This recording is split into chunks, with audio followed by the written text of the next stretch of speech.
شروع کرتا ہوں اللہ کے نام سے جو بڑا مہربان اور نہایت رحم کرنے والا ہے۔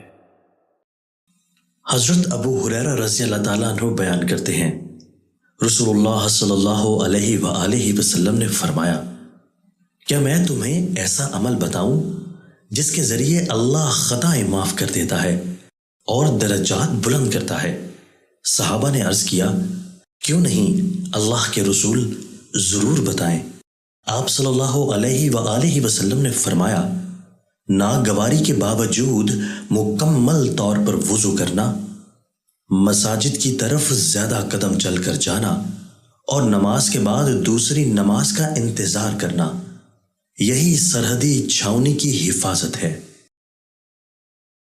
حضرت عثمان رضی اللہ تعالیٰ عنہ بیان کرتے ہیں، رسول اللہ صلی اللہ علیہ وآلہ وسلم نے فرمایا، جو شخص وضو کرے اور خوب اچھی طرح وضو کرے تو اس کی خطائیں اس کے جسم سے نکل جاتی ہیں، حتیٰ کہ اس کے ناخنوں کے نیچے سے بھی نکل جاتی ہیں۔